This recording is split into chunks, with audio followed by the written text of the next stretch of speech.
러시아의 시베리아 벌목장을 탈출한 북한 사람들이 러시아 땅을 정처 없이 떠돌고 있습니다. 지등 북한 벌목공 7명이 유엔 난민 고등 박물관의 주선으로 지난 29일과 오늘 우리나라에 귀순했다고 외무부가 밝혔습니다. 25년 전에 자유를 찾아 대한민국으로 왔습니다. 그런 대한민국이 지금 어디로 가고 있습니까? 여러분이 피했다는 육한 대한민국이 지금 어디로 가고 있습니까? 우리는 말입니다. 자유를 찾아온 우리 조 대한민국이 반적 여적 속에 문재인에 의해서 무참히 난노질 당하고 있습니다.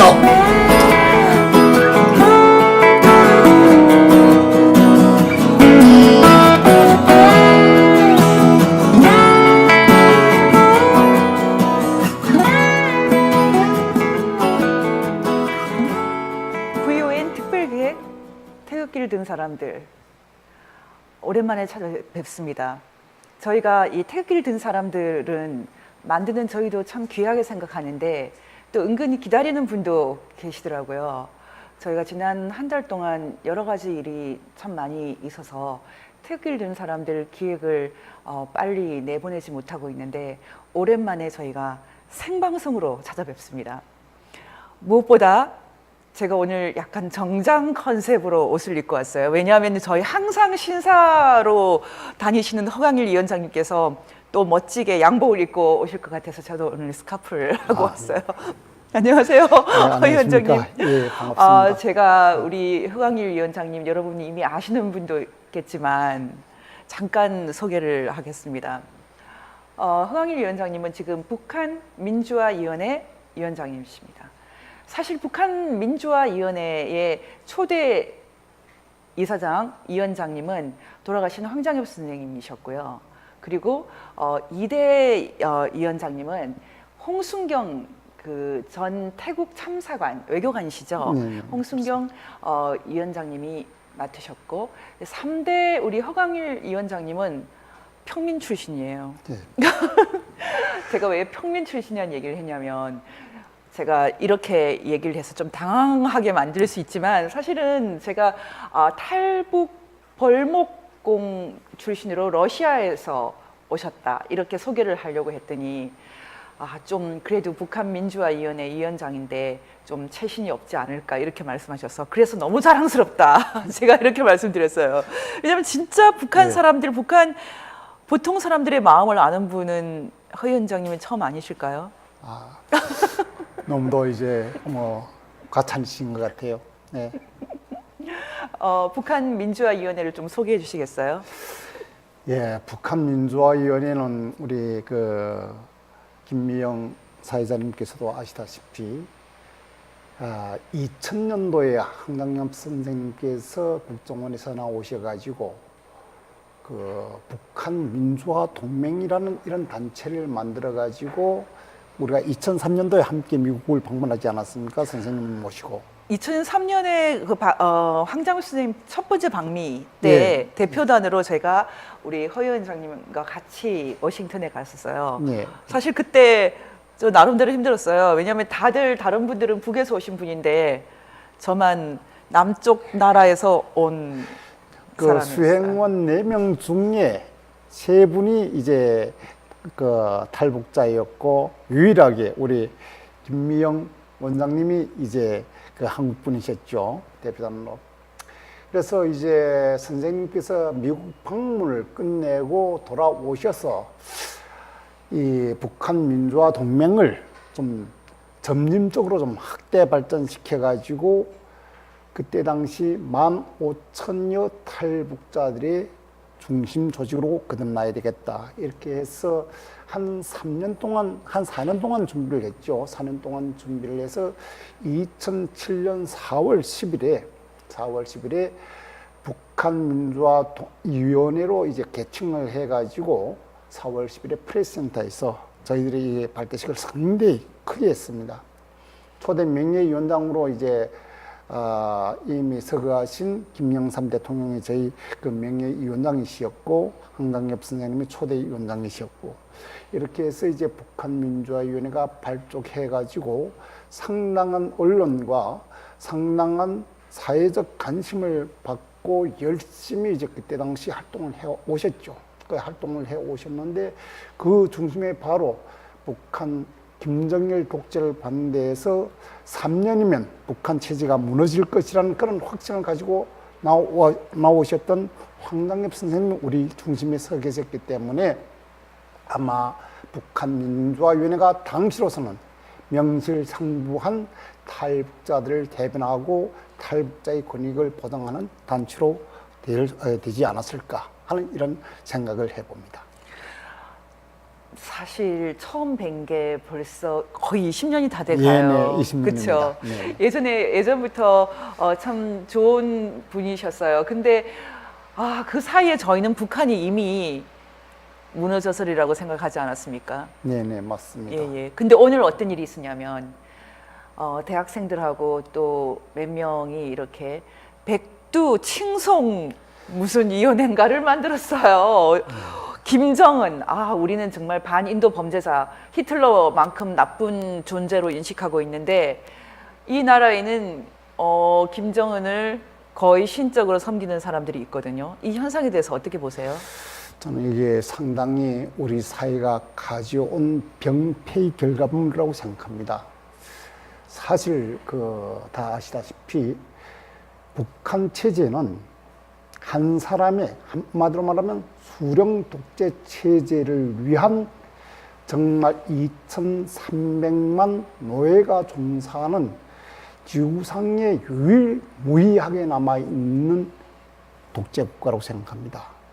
그런데 과거 히틀러 독재요, 이런 이미 사라진 후세인 독재요 이렇게 돼 있지만은 그 중에서 가장 악랄하고 반인륜적이고 정말 타민족도 아닌 우리 동족을 전시도 아닌 평화 시기에 350만이라는 이런 민족 대살육을 자행한 북한 정권의 독재자와 그 마지막 3대 세습자인 김정은을 정말 우리 사회의 젊은이들이 맹목적으로 이제 김정은을 칭송하고 한다는 것은 정말 그 체제에서 살다 나온 저로서는 정말 도저히 이해가 가지 않습니다.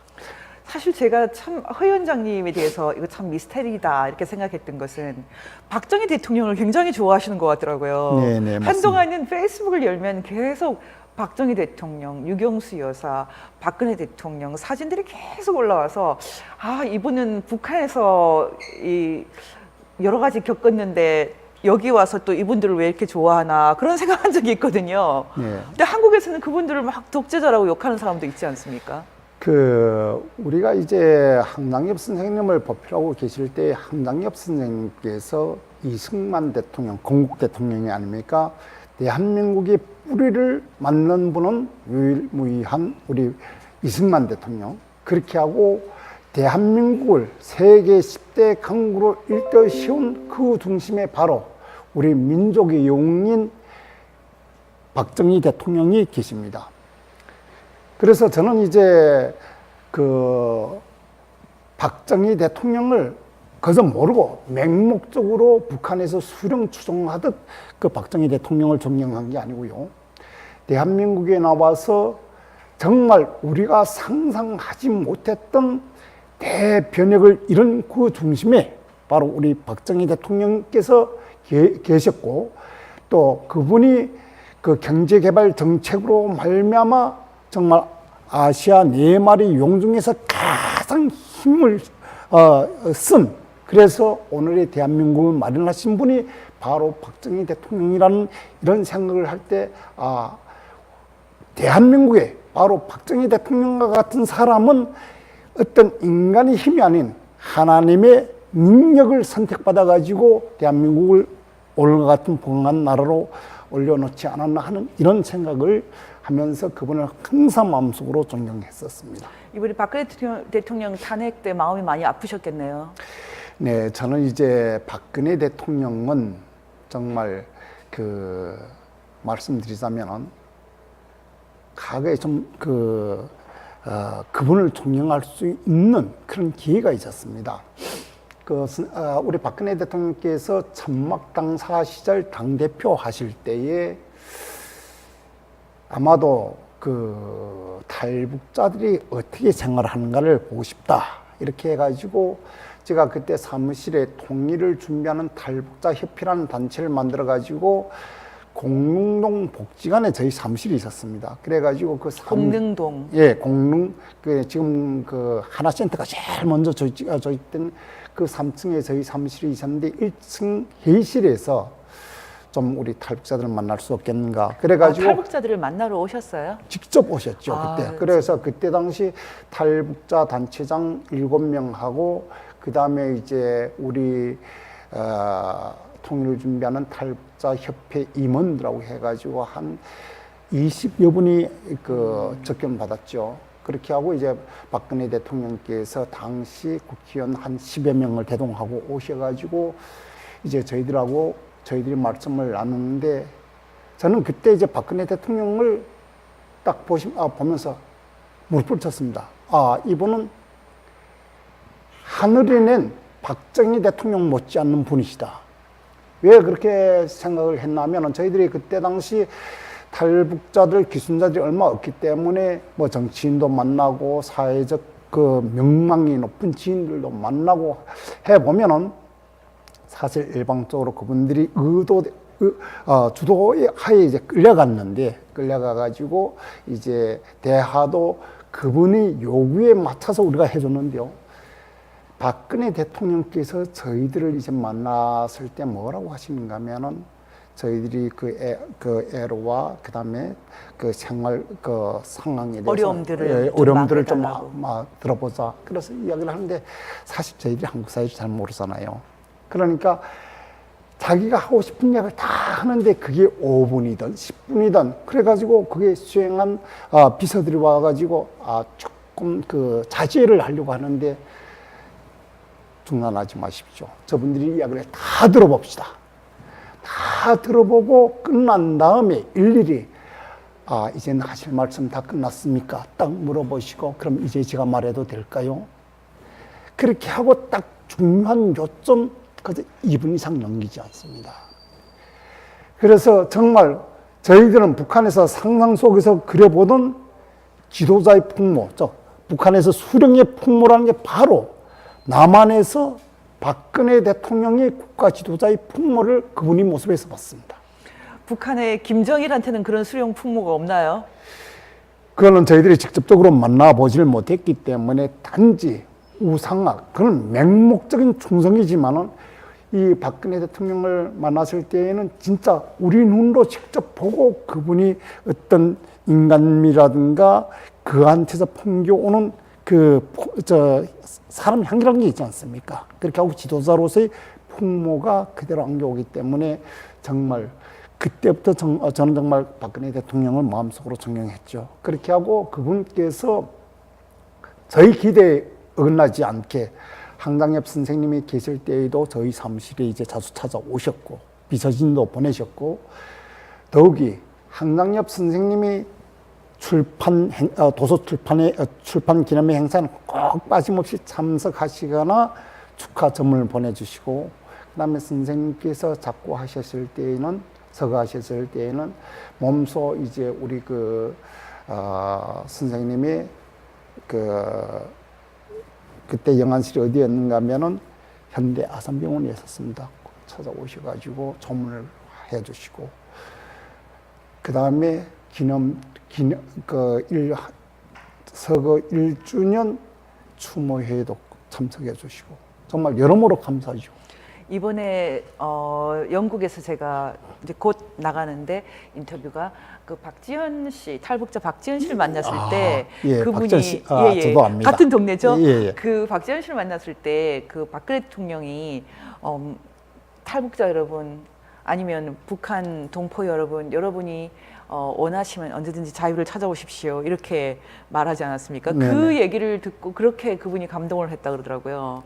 왜냐하면 어디 가서 한 번도 이렇게 북한 사람이라고 하면은 웰컴 이런 예, 예. 이런 말하자면 환영을 못 받아보고 살다가 박 대통령이 우리 동포들 오시라고 하는 얘기 듣고 그렇게 감동을 했다고, 그래서 태극기를 들었다고, 그분이 마음속으로도 태극기를 들 뿐만 아니라 집에 항상 태극기를 이렇게 딱 달아놓고 있더라고요.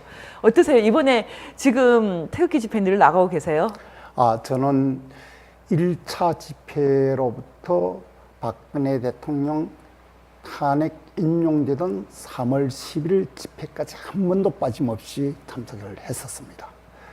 저는 이제 제가 찾은 자유 대한민국이 저한테는 너무도 소중하기 때문에 우리 자유의 적들로부터 대한민국을 수호하는 것이 자유를 찾아온 탈북자의 입장에서 봤을 때 이제는 조국 대한민국을 위해서 내 목숨을 걸어야 된다 하는 그런 비장한 각오를 가지고 태극기 집회에 지금도 이제 참석하고 있고, 과거에는 정말 박근혜 대통령을 지키기 위해서 열심히 태극기 집회에 참석을 했었습니다. 제가 다른 사람들은 모르겠는데 허유한 장남이 박근혜 대통령 좋아하고 사랑한다, 박근혜 대통령의 아버님, 어머님을 이렇게 사랑하고 존경한다고 하는 것은 저한테는 전혀 이상하게 느껴지지 않아요. 왜냐하면은 아까 말씀하신 것처럼 맹목이 아니고 북한을 보고 남한을 보고 비교를 해본 결론이지 않습니까? 네. 근데 저희가 이제 이 대목에서 꼭 짚어봐야 될 게, 많은 사람들이 탈북자 단체는 어용 단체다. 네. 탈북자 단체는 나라 돈으로 운영하는 그런 거다. 이런 식으로 생각하는데, 지금 태극기 들어버리고 국가에서 한 푼도 못 받게 됐을 텐데 이 어려워서 어떻게 운영을 하고 계십니까? 제가 더더욱 이제 박근혜 대통령의 탄핵 반대를 위해서, 자유 대한민국을 지키기 위해서 이제 그 태극기를 들었던 것은, 이 말씀 아마 꼭 드려야 되겠습니다. 박근혜 대통령께서 대통령이 되고 나서 탈북자들은 먼저 온 통일이다. 먼저 온 통일. 예. 그러니까 탈북자들에 대한 우리 사회에서 정말 사회적 약자로서 또 어두운 구석의 단면을 보여줬던 저희들을 정말 앞으로 한반도, 우리 그 한반도의 통일이 됐을 때 우리가 주력군이라는 정말 그 핵심이라는 이런 걸 이제 정리를 해가지고 우리 사회에, 우리 국민들에게 그 정말 정식화해 주셨기 때문에 그것이 너무도 고맙습니다. 그렇게 하고 대통령이 되고 나서 그 이듬해에 탈북자들이 이제 18명인가 이제 그 우리 도문 쪽 그 해령 그 변방구리장까지 오게 되면 그건 무조건 다 100% 북송이죠. 강제 북송입니다. 예, 예. 그 변방구리장까지 왔는데 박근혜 대통령께서 그분들을 살리기 위해서 그 청와대 벙커에서 숨을 어쨌든 하루 동안 나오시지 않으시고 중국 지도자들과 그다음에 그들을 안전지대로 넘기기 위한 그런 열심히 그들을 살리기 위한 생명 구출 작전을 진행하셨더라고요. 그렇게 하고 그들 다 안전지대까지 피신시키고 그다음에 나왔다. 이건 역대 우리 대한민국 대통령, 지금 저는 여기서 좌파 우파를 가르치지 않겠습니다. 친북 종북을 탓하지 않겠습니다. 생명의 소중함은 좌파나 우파나 똑같습니다. 그 중에서 박근혜 대통령이 정말 해외에서는 상갓집 개보다도 못한 그런 생명을 살고 있는 그렇죠. 저희들을 위해서 우리 대한민국 국가 원수가 모든 직무를 뒤로 미루고 우리들을 살려줬다는 것, 이것이 너무도 고맙습니다. 저는 박근혜 대통령이 그 독일 드레스덴에서 통일은 대박이다라고 할 때요, 저는 통일이 정말 대박이지, 북한 사람들 저렇게 병들고 결핵에 한 끼 못 먹는 그 지방 사람들 얼마나 많습니까? 맞습니다. 그 사람들한테 얼마나 큰 대박인가, 저는 그런 식으로 생각을 했거든요. 근데 지금도 한국에서는 통일은 대박이다 그러면은 한국 사람들이 잘 사는데 더 잘 살게 된다, 이런 식으로만 생각을 하고 있어요. 한국 사람들 중에 북한에 살고 있는 사람들 지금 뭐 동영상으로 나오지도 않고 뉴스 화면으로도 나오지도 않고 하지만 살고 있는 그 숨지고 있는 수천만의 사람들에 대해서 누가 관심을 갖고 있습니까? 저는 역대 대통령 중에 그렇게 찍어서 이렇게 북한 동포에 대한 사랑을 전한 분들이 별로 없었던 것 같거든요. 당연합니다. 그렇습니다. 제가 와서 한국 생활 올해까지 하게 된 만 25년 차 됩니다. 25년 차 되는데 이제 저희들은 당시 김영삼 대통령께서 헌법에 준해서 이제 해에 있는 북한 동포도 대한민국 국민이다 해가지고 처음으로 러시아에서 저희들을 이제 조직적으로 이쪽으로 이제 처음 오실 때가 김영삼 대통령 때죠. 예. 근데 사실 그 탈북 벌목공으로 조금 돌아가면은 그 탈북 벌목공 사건이 한국에서는 굉장히 충격이었어요. 예. 그때 당시에 북한 상황을 저희가 잘 몰랐던 것도 있고 또 예. 핵 문제가 아주 예, 복잡하게 돌아갈 때였기 때문에 북한의 보통 사람들의 삶에 대해서 저희가 관심이 없었는데 너무 생생하더라고요. 네, 맞습니다. 사실 우리 대한민국에서는 탈북 벌목공에도 산중에 들어가 가지고 나무를 베어서 정말 노예 생활에 못지않은 이런 생활을 하는 사람도 있고 조직 관리하는 사람도 있고 그다음 행정 관리하는 사람도 있고 정말 그 직업도 천차만별이라고 해도 과언이 아닙니다. 그러나 총체적으로 보면은 북한에서 러시아로 벌목을 들어갔다 이렇게 하게 되면 우리 한국 사람들 우리 한국 분들은 벌목공들 제일 막장에서 일하는 사람이다 이렇게 하는데 실제 저희가 들어갈 때만 해도요 98% 이상을 당원이 아니면 안 들여보냈습니다. 당원. 예. 조선노동당원. 와, 그렇게 그러면 상류층인가요? 상류층이라기보다도 당에 대한 충성심이 바로 당원들을 통해서 나오기 때문에 대외적 이미지와 인지도를 높이기 위해서 바로 이제 당원들을 중심으로 선발을 했었죠. 그전에는 이제 성분이 나쁜 사람, 사회적으로 문제 있는 사람을 보냈지만은 저희 때부터는 김일성이 교시가 있어가지고 그래가지고 들어갔고 그래서 들어갔는데 당시에는 말입니다. 당 일꾼들도 그러니까 높은 당 고위직은 아니지만은 당 일꾼들도 이 행정 관계분 부문 간부들한테 뇌물 먹여가지고 뇌물까지. 뇌물까지 먹여가지고 러시아로 들어가는 게 그게 하나의 유행이 됐었습니다. 그러면 탈북 벌목공이 되면은 그 가족은 굶어 죽지는 않습니까? 그런데 그것도 아닙니다. 저희가 이제 러시아에 있을 때에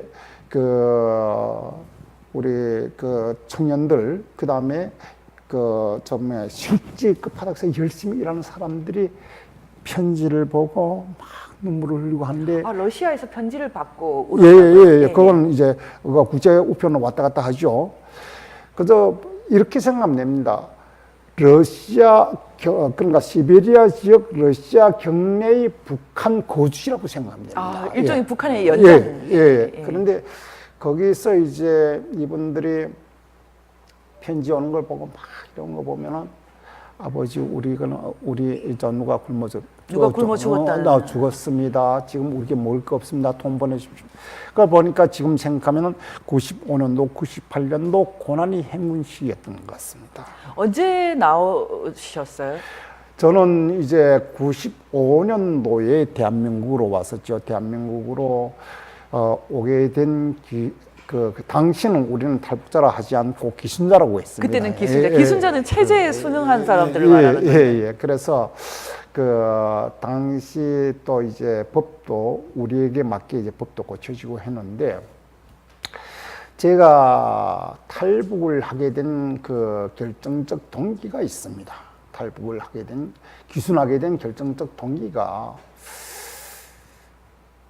제가 북한을 떠난 지는 오래됐거든요. 북한에 떠나서 제가 있던 청년 단체를 정말 밤잠을 자지 않고 그래가지고 충성하셨어요? 그래가지고 3대 혁명 불군기 중대라는 그 사로충 연장으로 이렇게 했는데 그게 이제 국가적 표창이 어떻게 되는가 하면은 공화국용 칭호의 국기훈장 1급이 따로 나옵니다. 그런데 그 다음에 그 훈장이 높은 게 노력훈장입니다. 그 다음에 3대 혁명 불군기 훈장인데 그때 저는 이제 그 사로충 연장 하면서 3대 혁명 불군기 훈장과 함께 노력훈장. 그 러시아에서 저는 훈장도 많이 받았습니다. 많이 받고. 엄청나게 충성하셨는데요. 예, 예. 그런데 그때 당시로서는 이거죠. 그 충성심도 북한 내부에서 하던 그 충성심하고 러시아에서 충성심은 괴리가 있습니다. 어떤 차이가 있어요? 그 러시아에 들어오니까 말이죠. 처음 러시아에 나온 건 몇 년인가요? 제가 오래됐습니다. 러시아에 나온 거는 한 7, 8년 됐죠. 그때 80년대에 나왔어요. 예, 80년대 중후반. 그렇군요. 예, 그런데 그때 나와 보니까 저는 러시아에 딱 들어서면서부터 어떤 생각을, 세상에 이렇게 잘 사는 나라가 있는가. 러시아가 그렇게 잘 산다고 느꼈어요? 예. 그때 당시 북한에서 정말 해외에 한 번도 나가보지 못한 사람이 국경을 넘어서 핫산을 걸쳐가지고 하바롭스크를 걸쳐서 지나가면서 그 다음에 열차 역전마다 그 간이 매장에서 러시아 초론의 흘레부요 흘레부라는 게 빵 있지 않습니까? 여러 가지 빵도 팔고 우유도 팔고 하는 걸 보고 정말 이렇게 잘 산 나라가 있구나 그런 생각을 했는데 결과적으로 보니까 러시아가 그때 당시 사회주의 국가에서 제일 못 사는 나라더라고요. 제일 못 사는 나라였어요. 못 사는 나라였는데 북한에 비교할 바 없이 정말 잘 살고 그래서 저는 그때 당시 북한에서도 저는 역시 당에 대한 충성심에 있어서는 허강일을 다른 사람은 다 변절을 해도 다른 사람은 다 당을 배신해도 허강일은 배신하지 않는다. 그만큼 저는 당성에 대해서 정말 충분한 검증을 받고 이렇게 생활을 했는데 그러면서 정말 북한이 선전하는 우리 북한 체제가 가장 잘 살고 정말 그 초롱성같이 단결된 그 누구도 감당할 수 없는 강철의 조국으로만 알고 있었는데 말이죠.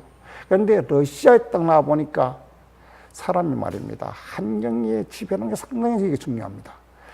딱 보니까 그 빙산이 열을 받으면 다 녹아내린다. 사람도 그 의식도 자연히 녹아내린다. 그 체제에 대한 수령에 대한 충성심이 예. 녹아내려요. 예. 제가 그럼 이 대목에서 좀 질문을 드리고 싶은데 저는 김정은이 지금 무서워하는 게 미국이나 대한민국이라고 생각하지 않아요. 오랫동안 그렇게 생각했고 김정은이 제일 무서워하는 것은 북한 주민들이 생각이 깨이는 게 제일 무섭다고 생각하거든요.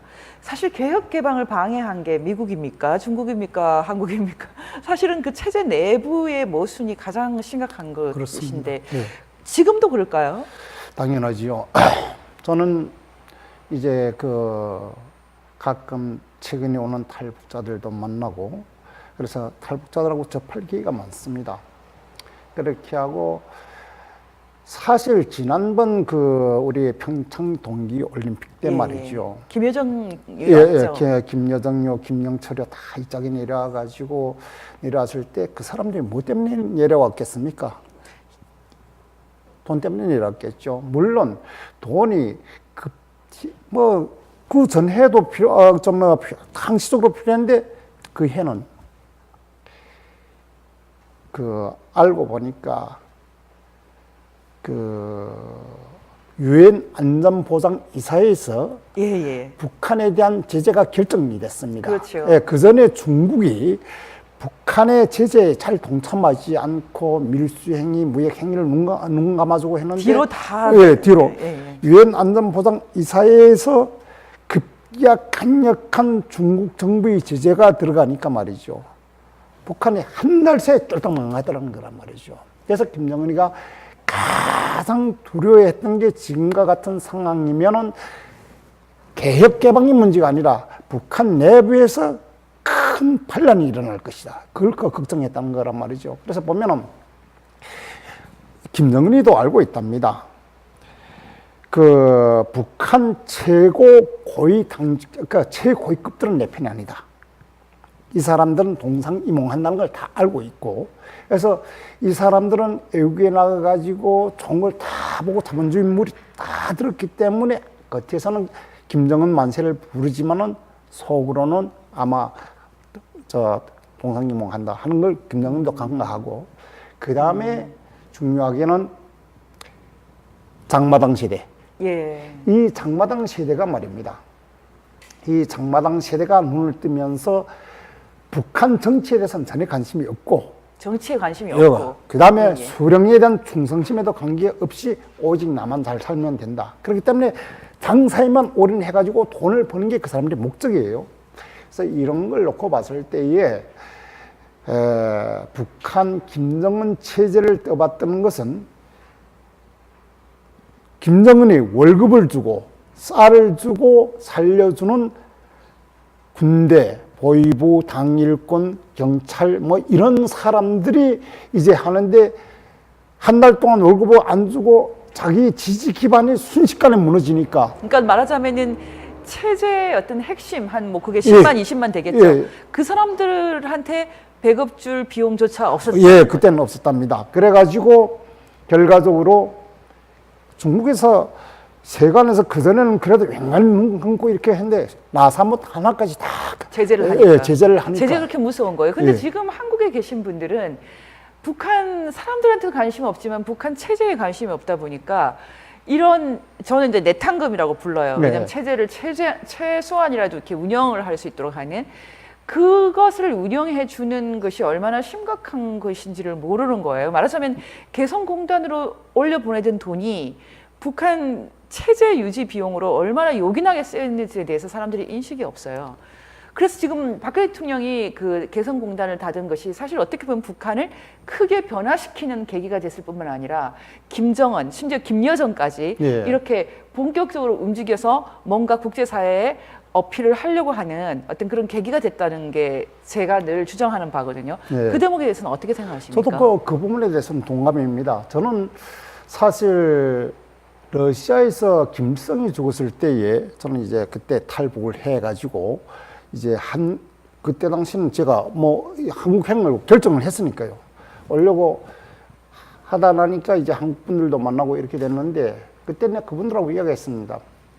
김정일이 정말 현명한 사람인 것 같으면은 이제 그 모든 책임을 김일성한테 덮어씌우고 책임을 묻고 할아버지한테 뭔가 하고, 김정은이 거기서 과감하게 개혁 개방 정책을 실시해서 중국과 같은 모델의 북한을 이제 그 건설을 했다면은 아마 북한 주민들은 그때 당시 굶어 죽고 뭐 이런 상황에서 조금만 베풀으면은 김일성 만세보다도 김정일 만세를 더 먼저 불렀을 겁니다. 그런데 그때 당시 김정은은 정말 자기 체제의 어떤 그 수령 독재를 강행하기 위해서, 그래서 제가 지금도 생각나는 게 황당엽 선생님께서 살아계실 때 이런 말씀을 하셨어요.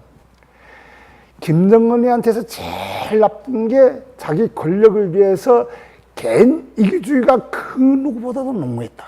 김정일이. 예, 김정일이. 예. 그렇기 때문에 그 사람은 국민은 안중에도 없었다.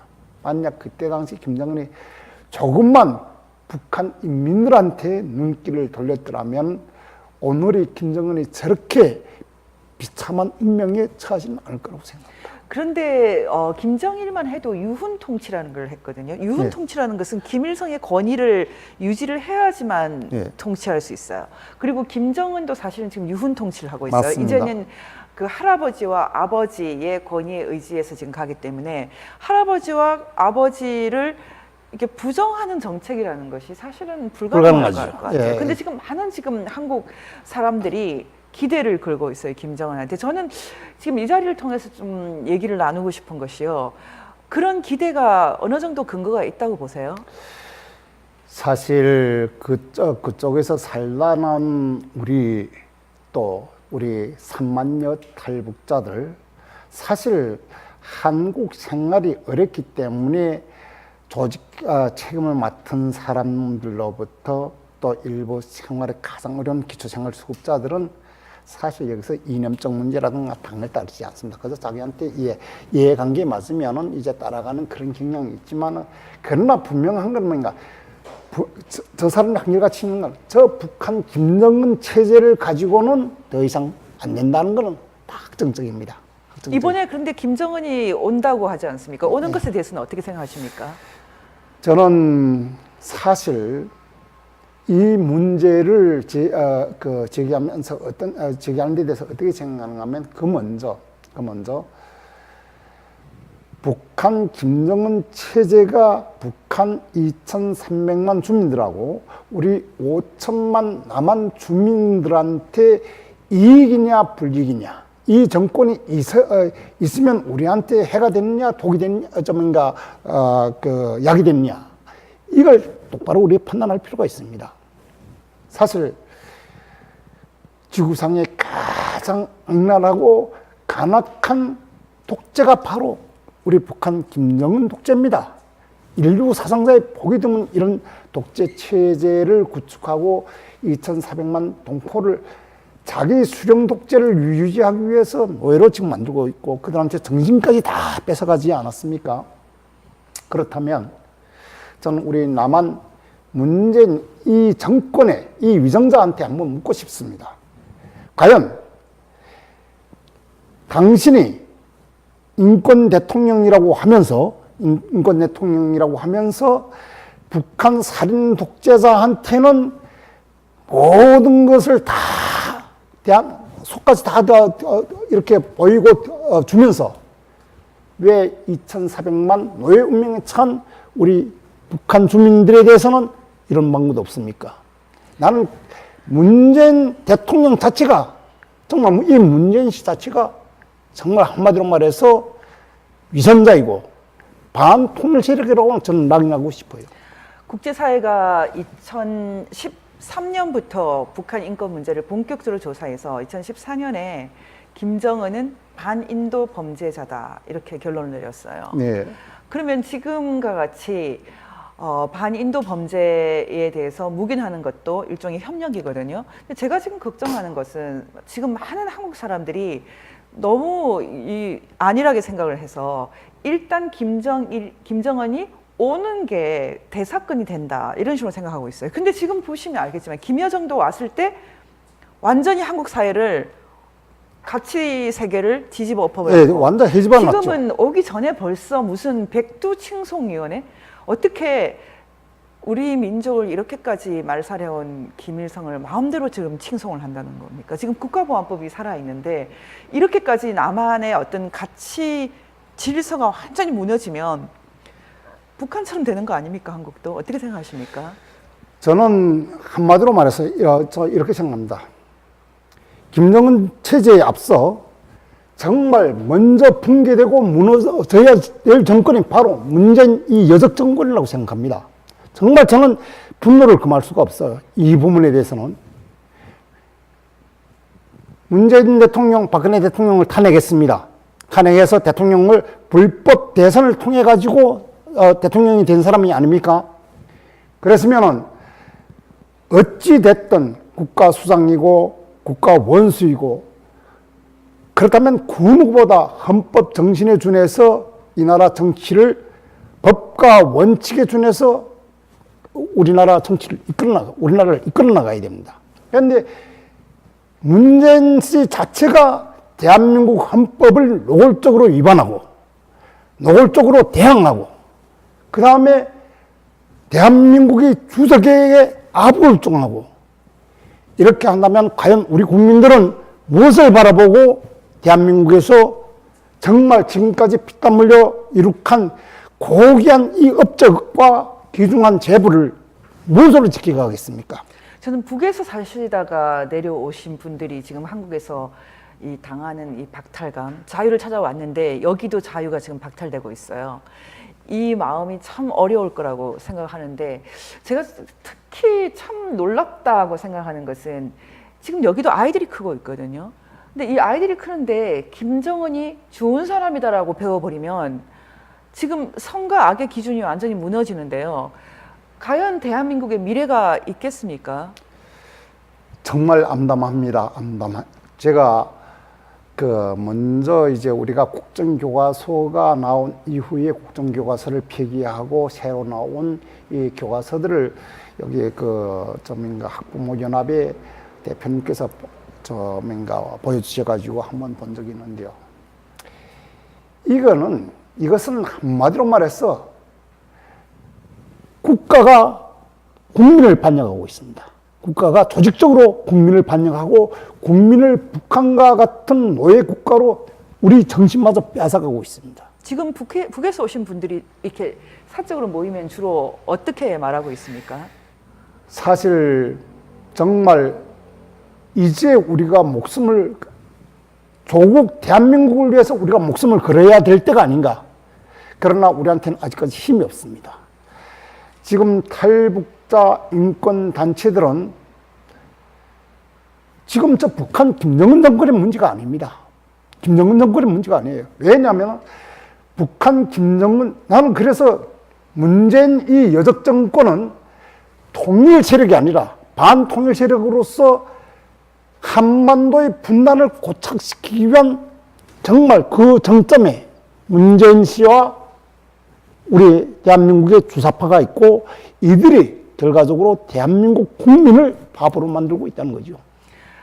제가 이 얘기는 좀 해야겠는데 사실 저희 법치와 자유민주주의 연대도 시작한 지가 1년 좀 안 됐어요. 네. 근데 처음에 저희도 이렇게 완전히 뭐 아주 싼 의자, 15,000원짜리 의자 이런 거 사고 그렇게 하고 있는데 허 위원장님이 생각이 나는 거예요. 그래서 제가 한번 전화를 드려봤더니 지금 월세가 6개월이 밀렸다고.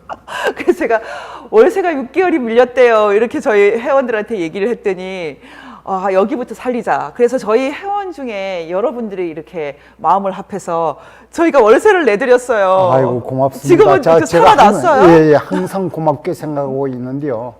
이게 우리가 이제 이런 면에서는 상당히 저희들도 이제 지금 동대문 저기 답심대 사무실이 있는데 한 달에 얼마씩 냅니까?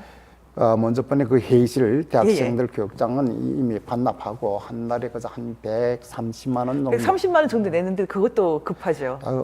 힘들죠. 힘든데 저는 이제 사실 저희 단체뿐만 아니라 우리 탈북자 단체, 인권단체 총연합이라는 이런 상설기구가 있습니다. 거기에 있는 단체장들이 한번 저희 사무실에 모였는데 그래도 저희 사무실은 사무실 규모도 갖추고 이렇게 되어 있기 때문에 위원장님 우리가 책상이라도 갖고 이쪽에 들어와서 같이 일을 해야 되겠습니다 하는 정도로 심지어 우리 탈북자 단체 북한인민해방전선을 비롯한 일부 단체들은 단체장이 월세를 내기 위해서 카드깡을 하고 있어요. 카드깡까지 하고 있다. 네, 카드깡을. 아니 그러면은 이 인권 뭐 민변이든 인권 민주화 그거 다 뭡니까 도대체? 그래서 저희들은 이겁니다. 저희들은 이제 한국에서 생존 방식에 대해서 잘 모릅니다. 특히 이제 우리 친북 단체들은 한마디로 말해서 이제 참여연대라든가 보잘것없는 기반을 가지고 우죽순처럼 순식간에 급성장한 참여연대, 이 좌파 단체들이 그런 형태로 간 걸 이제 쭉 보면은 이 사람들은 정말 대단하다. 박근혜 정부 때도 좌파 단체들이 돈 더 받아가고 다 그렇죠. 그랬죠.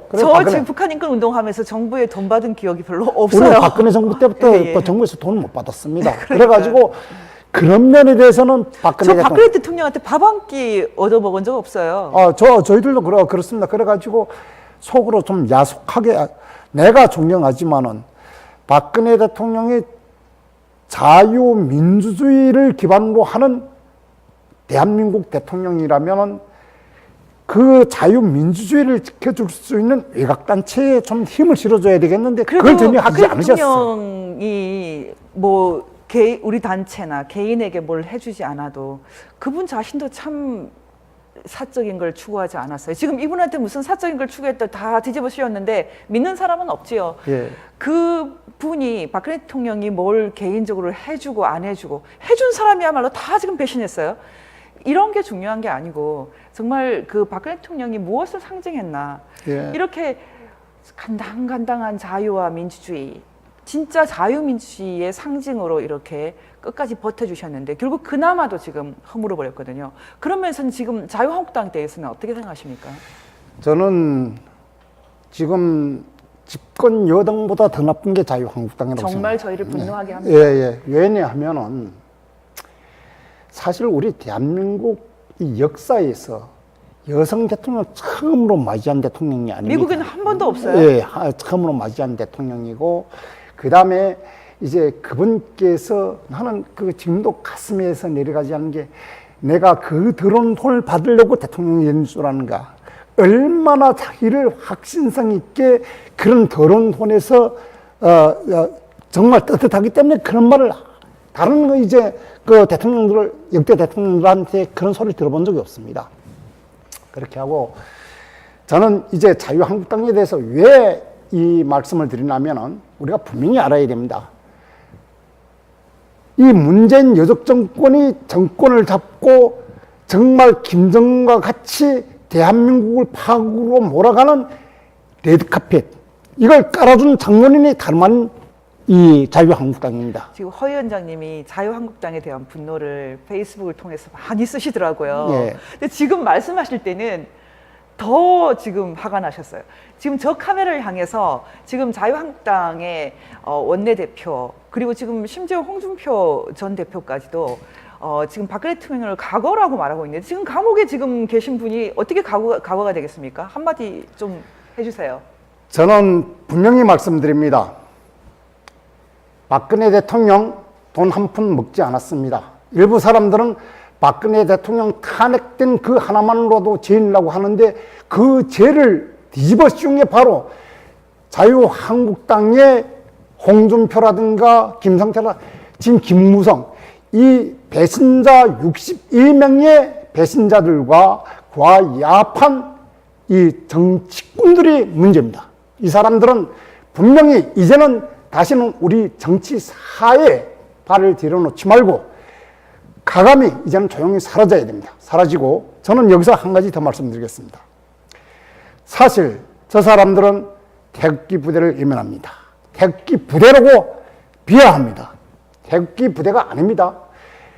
태극기 애국 국민들입니다. 대한민국을 살리기 위한 태극기 애국 국민들을 자유한국당 자체가 태극기 부대라고 비하를 하고 있는데 이 사람들 간점이 글러먹었습니다. 지금 자유한국당이 저런 상태로 나간다면 저기서 62명의 배신자 무리와 우리나라 역사에 한 명밖에 없었던 박근혜 대통령을 탄핵시킨 저 상무님들이 여성 대통령을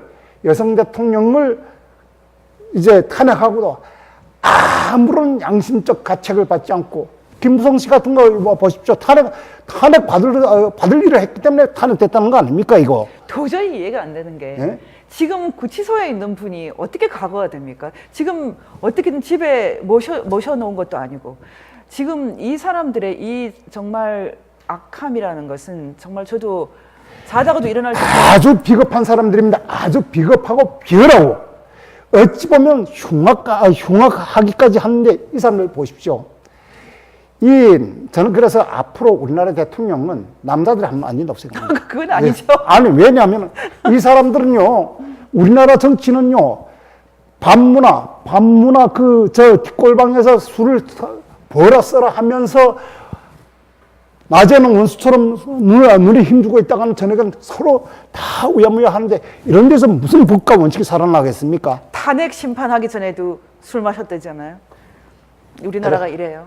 그래서 이런 상황이라면은요, 이 사람들은 이제 여기에 그 탄핵의 주동 세력들이 며칠 전에도 그런 말을 했더라고요.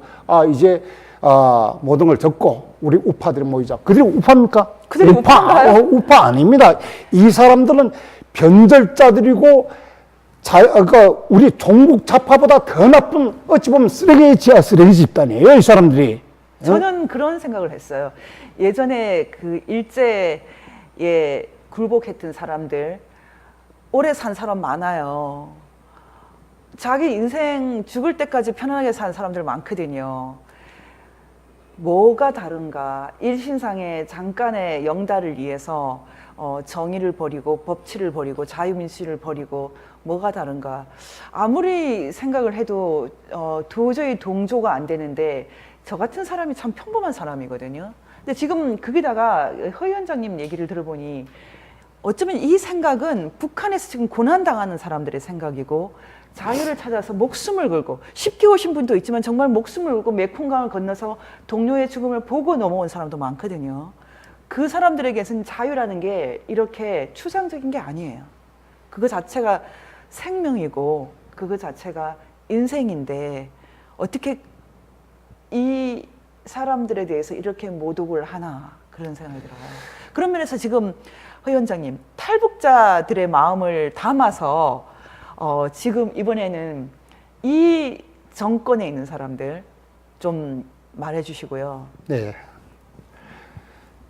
사실 저는 문재인 대통령을 찍지 않았습니다. 저는 문재인 대통령을 찍지 않았고, 그러나 국민의 과반수에 의해서 투표로 인해서 대통령이 됐기 때문에 과반수는 아니었어요. 40% 조금 넘었어요. 이런 대통령이 직분을 가지고 일하기 때문에 분명히 말씀드립니다. 문재인 대통령은, 문재인 씨는 한마디로 말해서 그 누구보다 대한민국 자유민주주의 우리 헌장에 기록된 헌법 정신에 근거해서 대한민국 중심에 서 있는 인물입니다.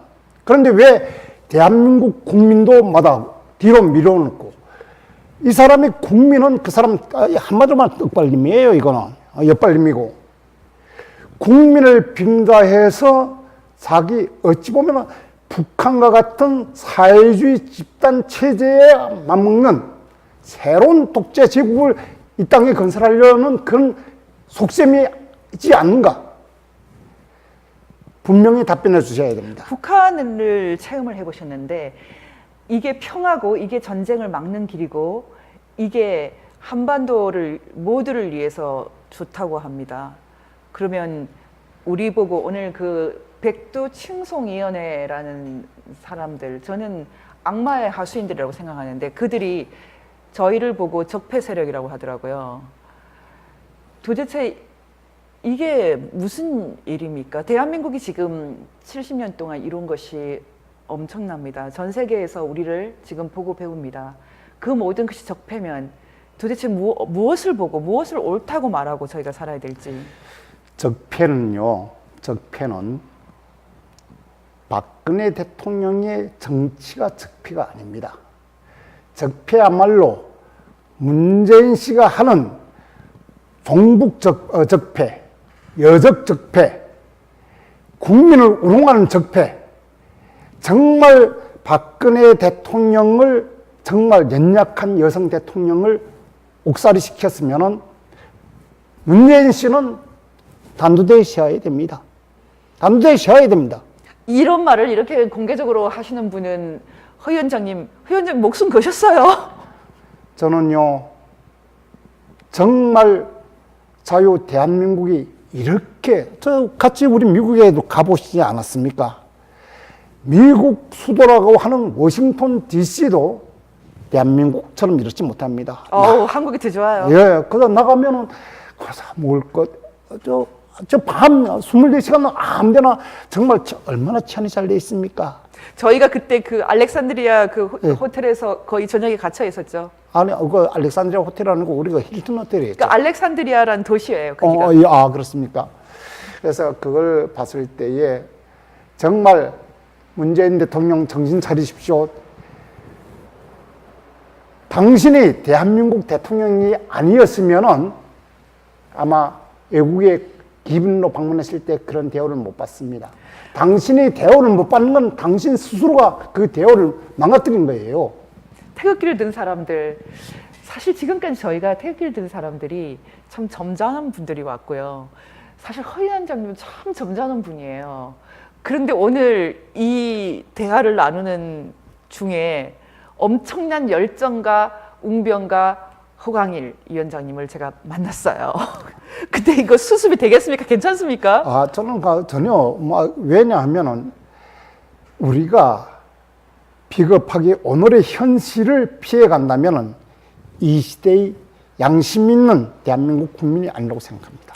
여기 오셔서 지금 한전에 다니셨어요. 예, 제가 한전을 20년 다녔죠. 20년 다니셨어요. 예, 예. 한전 직원으로 오래 계셨는데 지금 탈원전 때문에 지금 또 많이 걱정하잖아요. 이런 문제는 한전에서 지금 경험이 많으신데 어떻게 보세요?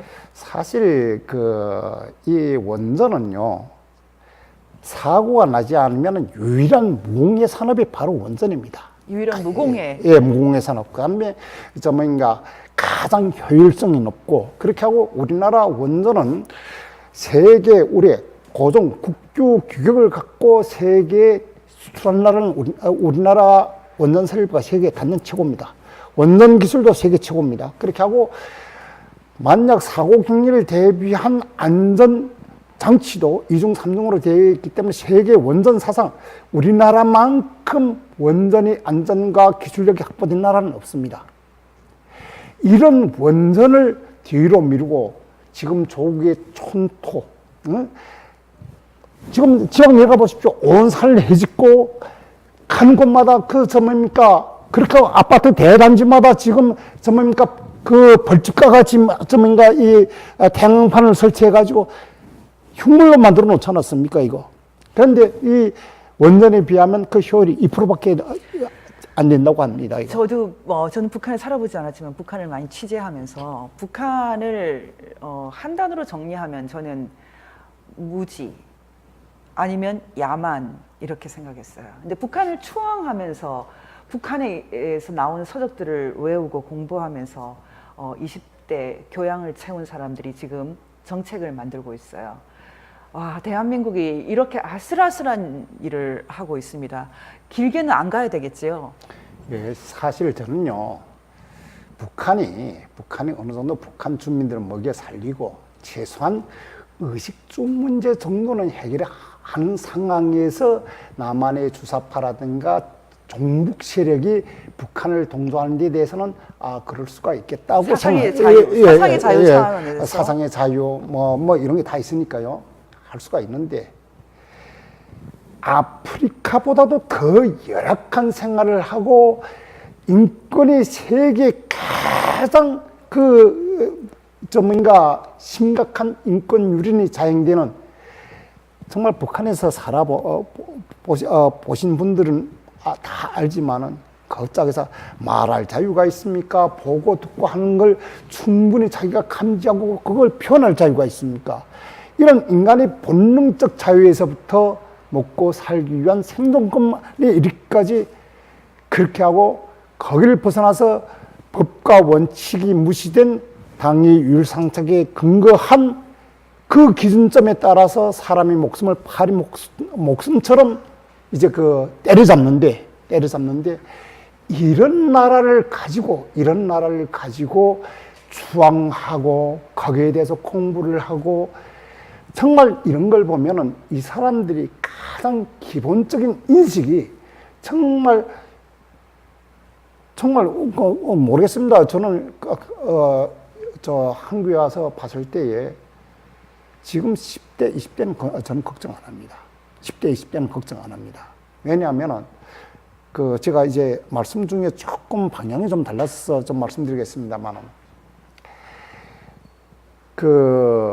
천안함 사건, 연평도 포격 사건을 비롯한 북한의 도발에 이를 때마다 우리 10대 청년들이 말입니다. 10대, 20대 청년들이 제일 먼저 앞을 다투어 정말 제일 어려운 전망시대로 탄원하고 하는 걸 보면은 우리 청년들이 정신이 살아있구나. 그런데 이분들이 다 전교조 교육을 받은 애들이 아닙니까? 전교조. 예. 그런데 이 전교조 교육을 받은 거는 나는 이렇게, 얘들은 자기가 주사파들처럼 그 풍요에 휘말려서 의식적으로 공부하는 애들이 아니라 피동적인 자세에서 들으면 듣고 이렇게 했기 때문에 객관적인 판단을 주사파 같은 그런 병신처럼 놀지는 않아요. 예. 병신이라고 말이 정신이 안 나는 거 놀더만 이 사람은 병신이야. 정신적인 문제죠. 정신적인 불구라고 저는 생각합니다.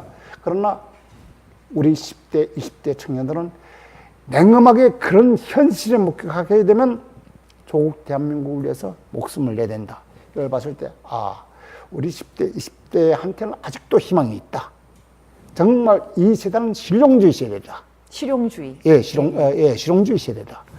그래서 저는 정말 10대, 20대에 대해서 근심 걱정을 합니다만은 실제 우리한테 걱정해야 될 거는 저 여의도 정치꾼들하고 그 다음에 정치꾼들과 같이 하고 있는 이런 무리들, 이 무리들을 우리 사회에서 척결을 하든지 그들이 이제 와서 정신을 차리고 함께 한다면 아마 대한민국은 세계에서 유일무이한 최고의 정말 힘 있는 나라, 잘 사는 나라. 지금 우리가 몇 년 사이에 어떤 사람들이 더 이상 우리 사회의 리더가 되면 안 되겠다라는 것은 확실히 공부를 했어요. 네. 그럼 지금 이제 저희가 벌써 1시간이 지났는데요. 마음을 참 많이 끓이고 있을, 속을 많이 끓이고 있을 우리 탈북 동지들에게 좀 위로 좀 부탁합니다. 우리 탈북 동지 여러분, 사실 우리는 북한 김정은 체제 하에서 더 이상 살 수 없어가지고 자유를 찾아 이 땅에 왔습니다. 물론 어려움이 많습니다. 정말 그 사회의 최약자로서 정말 어두운 구석을 누비고 다니지 않으면 안 될 우리들이지만은 북한에 비하면은 정말 비교할 수 없을 만큼 지상낙원에서 살고 있습니다. 이제 우리 모두 힘을 합쳐서 이 자유가 무너지면 우리가 설 자리가 없습니다. 자유 대한민국을 위해서 우리 모두 목숨을 겁시다. 목숨을 걸어서 자유 대한민국을 끝까지 수호하는데 여러분 함께 해주셨으면 하는 바람입니다. 허 위원장님 생각하면 참 마음이 좋은 게요. 북한에서 뭐 김일성 종합대학 나왔다, 뭐 또 뭐 북한에서 뭐 했다 이렇게 자랑하는 탈북자들이 참 많아요. 근데 이분은 워낙에 어머니가 남쪽 분이셨어요. 북한에서 당원도 못 되셨나요? 당원 되셨어요? 당원 여기 임명받고 다 했죠. 그래요? 북한에서 서민으로 평민으로 평범하게 살면서 북한 체제에 순응하고 충성을 다하고 열심히 살았던 분인데 또 탈북 이 벌목공으로 한국에 들어오셨는데 서민들의 삶을 참 잘 이해하는 분이 지금 탈북자 단체의 수장이 된 게 전 참 큰 기쁨이에요. 그리고 저희가 지금 법치와 자유민주연대가 왜 특별히 우리 그 북한민주화위원회를 돕겠다 생각하냐면 사실 저희는 황장엽 선생님을 제가 참 존경하지만 황장엽 선생님이 정말 자유의 의미를, 인권의 의미를 그렇게 잘 아셨을까라는 것은 항상 저희가 질문을 갖고 있거든요. 근데 적어도 허광일 위원장님은 아시는 것 같아요. 자유와 인권이 얼마나 소중한지. 저는 그래서 많은 탈북자 여러분들이 예전에 북한에서 뭘 했다 이런 것은 더 이상 따지지 말고 참 동네 오빠 같고 아저씨 같고 어르신 같은 우리 허 위원장님과 손을 잘 잡고 정말 이 사회에서 좋은 통일을 계획하고 기획하고 만들어내는데 협력해 주셨으면 좋겠습니다. 감사합니다. 저희도 열심히 돕겠습니다. 저희 법치와 자유민주연대는 북한 민주화위원회와 함께 합니다. 도와주십시오. 그러면 저희들이 열과성을 다해서 정말 전초병으로서 대한민국을 지키겠습니다. 감사합니다. 우리 고맙습니다. 또 자주 만나 봬요. 감사합니다. 오늘 여기까지 하겠습니다. 함께 시청해 주신 여러분들께 특별한 감사를 드립니다. 다음에 곧 뵙겠습니다.